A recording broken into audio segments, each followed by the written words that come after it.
ورحمۃ اللہ وبرکاتہ۔ آج ہم بات کریں گے تقلید کے حوالے سے اور رد کریں گے ان اندھے مقلدوں کا جو کہ تقلید کے پیچھے آنکھ بند کر کر چل پڑے ہیں، اور ان کے سامنے چاہے قرآن اور سنت کی کوئی بھی چیز آ جائے تب بھی وہ اسے ماننے کو تیار نہیں ہے اپنے امام کے مقابلے پر۔ تو سب سے پہلے ہم قرآن سے اس بات کا رد کریں گے، اور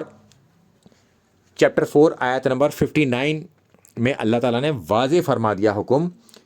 کہ اے لوگوں جو ایمان لائے ہو، یعنی کہ ایمان والوں کو ایڈریس کرتے ہوئے کہا ہے کہ اطاعت کرو اللہ کی، نمبر 1، نمبر 2 اس کے رسول کی، اور تیسری جو تم میں اولو الامر ہو، مگر جب اس کے ساتھ تمہارا تنازع ہو جائے تو پلٹو اللہ کے اور اس کے رسول کی طرف، یعنی کہ ڈیفینیٹ اطاعت جو ہے وہ اللہ کی ہے اور اس کے رسول کی ہے۔ اولو الامر کی اطاعت ڈیفینیٹ نہیں ہے، اس سے تمہارا اختلاف ہو سکتا ہے۔ اگر تمہارا اس کے ساتھ اختلاف ہو جائے اس معاملے میں تو پھر تم پلٹو گے اللہ اور اس کے رسول کی طرف۔ اس سے کیا مراد ہے؟ اس سے مراد ہے کتاب اللہ، یعنی کہ قرآن اور سنت کی طرف ہمیں پلٹنا ہے اور وہاں سے ڈیسیزن کرنا ہے۔ اگر امیر کی بات ٹھیک نکلی وہاں سے تو پھر امیر کی اطاعت کرنی ہے، اور امیر کی غلط نکلی تو پھر امیر کی وہ بات نہیں ماننی۔ اب جو ہمارے تمام دلائل چلیں گے اس کی روشنی میں ہی آگے چلیں گے، یعنی کہ تقلید کو ہم رد کریں گے اس حدیث کی روشنی میں، اور اس کے فیور میں ہم لائیں گے مختلف حدیثیں جو کہ صحیح سند کے ساتھ ہوں گی، اور مختلف آیتیں جو اس پر دلالت کرتی ہوں گی اس آیت کو۔ یعنی کہ سب سے اچھی جو ایکسپلینیشن ہوتی ہے کسی آیت کی وہ دوسری آیت سے ہوتی ہے، اور اس کے بعد صحیح سند کے ساتھ حدیث کے، یعنی کہ فردر ایکسپلینیشن۔ اب اس کے آگے چلتے ہیں ہم۔ صحیح بخاری کی حدیث ہے 7137 کہ اللہ کے رسول صلی اللہ علیہ وسلم فرماتے ہیں کہ جس نے میری اطاعت کری اس نے اللہ کی اطاعت کری، اور جس نے میری نافرمانی کری اس نے اللہ کی نافرمانی کری۔ یعنی کہ اللہ کے رسول صلی اللہ علیہ وسلم کی نافرمانی کرنے کا مطلب ہے کہ آپ نے اللہ کی نافرمانی کر دی، اور اللہ کے رسول صلی اللہ علیہ وسلم کی اطاعت کرنے کا مطلب ہے کہ آپ نے اللہ کی اطاعت کری۔ مطلب یہ بہت پائے کی چیز پہنچ گئی، بہت اونچی۔ اور پھر اللہ کے رسول صلی اللہ علیہ وسلم نے فرمایا کہ جس نے میرے امیر کی اطاعت کری اس نے میری اطاعت کری، اور جس نے میرے امیر کی نافرمانی کری اس نے میری نافرمانی کری۔ یہ جو دوسرا پوائنٹ ہے نا امیر والا، یہ بڑا امپورٹنٹ ہے، اس کو ہی ہم لے کے اب آگے چلیں گے، یعنی کہ امیر کی اطاعت۔ پھر قرآن کی ایک اور آیت ہے چیپٹر 4 آیت نمبر 80، جس میں اللہ تعالیٰ فرماتا ہے کہ جس نے رسول کی اطاعت کی دراصل اس نے خدا یعنی کہ اللہ کی اطاعت کی۔ مطلب اس کو اور فردر ایکسپلینیشن کیا جا رہا ہے کہ اللہ کے رسول صلی اللہ علیہ وسلم کا حکم ایسا ہی ہے جیسے کہ اللہ کے رسول اللہ نے دیا ہو، اس قدر اسے مضبوطی سے اس بات کو کہا جا رہا ہے۔ تو اب امیر والی بات پھر بھی آپ یاد رکھیے گا اس میں کہ وہ اطاعت کیسے ہوگی۔ وہ جو ہم نے پہلے آیت رکھی تھی نا اسی کی ایکسپلینیشن چلے گی۔ تم میں جو اولو الامر ہے اس سے تمہارا تنازع ہوگا۔ پھر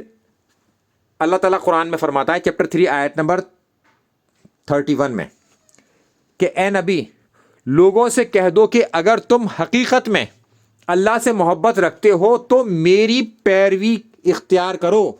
پھر وہیں پر یہ ذکر آ گیا، بڑا فردر ایکسپلینیشن، بار بار اسی بات پر زور دیا جا رہا ہے قرآن کے اندر کہ اللہ سے محبت کرتے ہو تو اس کا مطلب ہے کہ تمہیں اللہ کی رسول صلی اللہ علیہ وسلم کی پیروی کرنی ہوگی۔ یہی جو ہے آپ کی دلیل ہے کہ آپ اللہ سے محبت کرتے ہیں۔ اب ہم چلتے ہیں اس امیر کی بات، یعنی کہ پہلی جو ہم نے آیت رکھی، پھر صحیح بخاری کی حدیث رکھی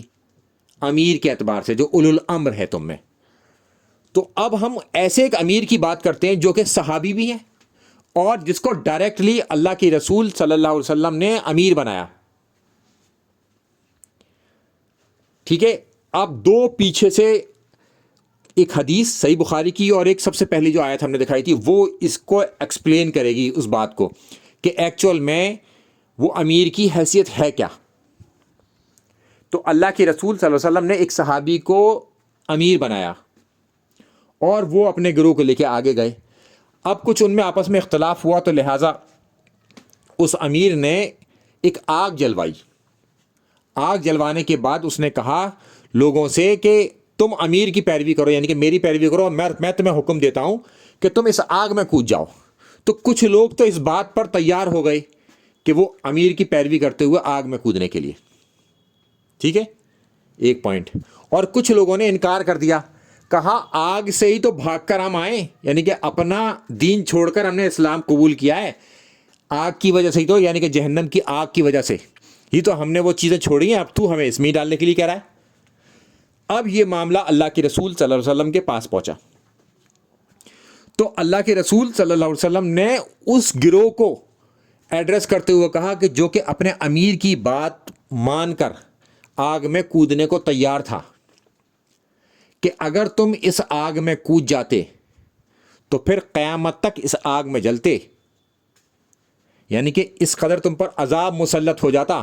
اور یہی عذاب تم پر کنٹینیو قیامت تک ہوتا رہتا, یعنی کہ تم جلتے ہی رہتے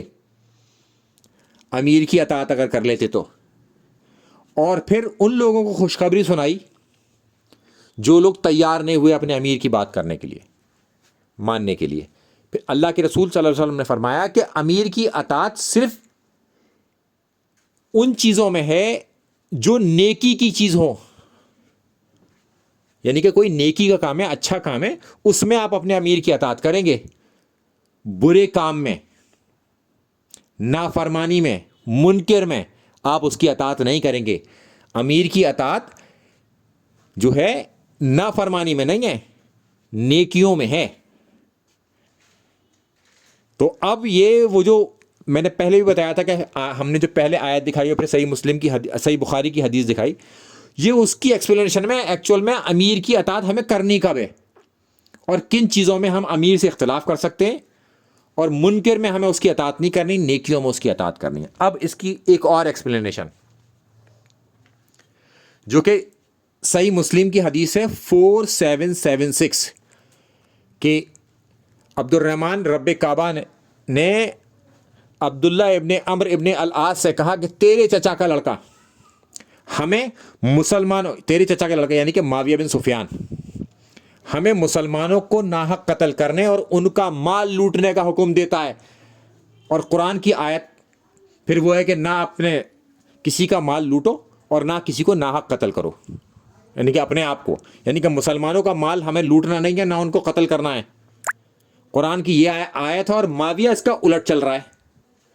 تو پھر عبد الرحمن رب کعبہ تھوڑی دیر خاموش ہو گئے یہ بات سن کر, اور انہوں نے کہا کہ نیکی میں تو تم معاویہ کا ساتھ دو, یعنی کہ معاویہ کی اطاعت کرو نیک کاموں میں,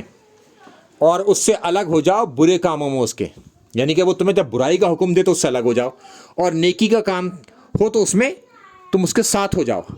اب معاویہ بن سفیان تو اللہ کے رسول صلی اللہ علیہ وسلم کے بنائے ہوئے امیر نہیں تھے, مگر مسلمانوں کے تو امیر تھے. مسلمانوں کے امیر کی بھی یہ حیثیت ہے کہ نیکی کے کام میں تو ہم اس کی اطاعت کریں گے, اور منکر میں, برے کام میں, غلط چیزوں میں ہم اس کی اطاعت نہیں کریں گے, اس سے دور ہو جائیں گے. تو لہٰذا اللہ کے رسول صلی اللہ علیہ وسلم کا بھی یہی معاملہ ہے کہ اگر وہ ایسا امیر کوئی بنا دیں تو اس کی بھی ہمیں اطاعت نیکی میں کرنی ہے, منکر میں نہیں. اور مسلمان بھی اگر کسی امیر کو چن لیں تو جیسے کہ معاویہ بن سفیان, کہ ان کی بھی اطاعت جو ہے نا ہمیں نیکی کے کام میں کرنی ہے, منکر میں نہیں کرنی ان کی بھی اطاعت. اب ہم چلتے ہیں ایک ایسے بزرگ کے پاس جو کہ بر صغیر یعنی کہ ہندوستان, پاکستان, بنگلہ دیش یہ والا جو ایریا ہے اس کے سب سے بڑے بزرگ, اور ان کو ماننے والے سارے ہی 3 بڑے فرقے اہل سنت کے جو اپنے آپ کو اہل سنت کلیم کرتے ہیں, حنفی دیوبندی, حنفی بریلوی اور اہل حدیث, یہ سب ان کو اپنا بزرگ مانتے ہیں. یہ ایک مشترکہ بزرگ ہیں کیسے, تو یہ فرماتے ہیں تقلید کے حوالے سے کہ امت میں جو سب سے بڑا بگاڑ جو آیا ہے وہ تقلید کی وجہ سے آیا ہے. یہ اندھی تقلید جو کر رہے ہیں نا, اس کی وجہ سے کہ یہ جو لوگ ہیں جو آنکھ بند کر کے پیچھے چل پڑے ہیں, یہ کرتے کیا ہیں کہ ان کے سامنے اگر صحیح سند کے ساتھ کوئی حدیث رکھ بھی جائے تب بھی یہ اس کو رد کر دیتے ہیں, کیونکہ ان کے امام کا قول اس کے مقابلے پر آ گیا اور ان کے لیے بڑا آسان ہو گیا ہے. مگر ایسے اندھے مقلد کو کیا کرنا چاہیے یہ بھی انہوں نے بتایا ہے اس میں کہ یعنی کہ اندھے مقلد کے اوپر یہ فرض ہے کہ وہ اپنی آنکھیں کھول لے. اس کا مطلب یہ ہے یعنی کہ اس کے سامنے اگر صحیح سند کے ساتھ کوئی حدیث آ جائے تو وہ امام کے قول کو رد کر دے, وہیں چھوڑ دے, پھینک دے اسے, اور صحیح حدیث کی طرف چل دے. اور پھر اس کی ایکسپلینیشن میں وہ جامعہ ترمذی کی وہ حدیث لائے جس کو امام ترمذی بھی صحیح کہتے ہیں اور شیخ البانی بھی اسے صحیح کہتے ہیں, اور اسلام 360 میں وہ آپ کو مل جائے گی, جس کا نمبر ہے 3095. کہ ایک صحابی جو کہ اسلام قبول کرنے آئے تھے اللہ کے رسول صلی اللہ علیہ وسلم کے پاس, عادی, انہوں نے قرآن کی ایک آیت کے بارے میں اللہ کے رسول صلی اللہ علیہ وسلم سے ڈسکشن کیا, چیپٹر 9 آیت نمبر 31, کہ ان لوگوں نے اپنے علماؤں کو اور جوگی یا ان کے جو اپنے بزرگ تھے, اب جو بھی الفاظ ان کے لیے لے لیں, کہ انہیں اپنا رب بنا لیا تھا. تو انہوں نے کہا کہ ہم ان کی عبادت نہیں کرتے تھے اپنے علماؤں کی. قرآن کی اس آیت کے ڈسکشن میں انہوں نے یہ بات کہی, تو اللہ کے رسول صلی اللہ علیہ وسلم نے فرمایا کہ وہ لوگ ان کی عبادت تو نہیں کرتے تھے, لیکن وہ لوگ کسی چیز کو جب حلال کہہ دیتے تھے تو ان کے جو ماننے والے تھے اسے حلال جان لیتے تھے, اور جب وہ کسی چیز کو حرام قرار دیتے تھے تو ان کے جو ماننے والے تھے, عوام جو تھی ان کی, وہ اسے حرام مان لیتی تھی. یعنی کہ علماء کے پیچھے آنکھ بند کر کر چلتے تھے, اپنے راہبوں کے پیچھے, یعنی کہ اندھے مقلد تھے. تو یہ یہود النصارہ میں اگر کوئی اندھا مقلد ہو تو اس کے لیے یہ, اور کوئی مسلمان ہونے کے باوجود بھی اندھا مقلد ہو تو کیا اس کے لیے نہیں ہے یہ بات؟ یہی تو ان کے اندر خرابی تھی. اسے ہی کہتے ہیں کہ اپنے علماء کو رب بنا لیا تھا. رب بنانے کا یہی مطلب نہیں کہ آپ انہیں پوج رہے ہیں, ان کی عبادت کر رہے ہیں, یعنی کہ ان کے بتائے ہوئے حلال کو حلال جان لینا, ان کے بتائے ہوئے حرام کو حرام جان لینا بغیر تحقیق کے, یہ انہیں رب بنا دیتا ہے. قرآن کی آیت کی ایکسپلینیشن ہے. تو لہٰذا میں یہ سمجھتا ہوں کہ تقلید کے حوالے سے میں نے قرآن و سنت کے تمام دلائل رکھے اور ایک مشترکہ بزرگ کی بھی بات رکھی, اور پھر اس کے رد میں جو وہ بزرگ جو ہیں شاہ ولی اللہ دہلوی ایک حدیث لائے, وہ بھی میں نے آپ کے سامنے ایکسپلین کری. تو اب اس کے آگے کوئی بات بچتی نہیں ہے کہ ہم تقلید کو اور اندھے مقلد کو اس سے زیادہ رد کر سکتے ہیں. اب میں ایک فردر ایک ایگزامپل کے ساتھ اسے ایڈ کرتا ہوں اس میں ایک چیز, کہ اگر کوئی شخص ہے جس کو کوئی ایک بات پتہ ہے, اب اس کے سامنے قرآن سے یا سنہ سے ایک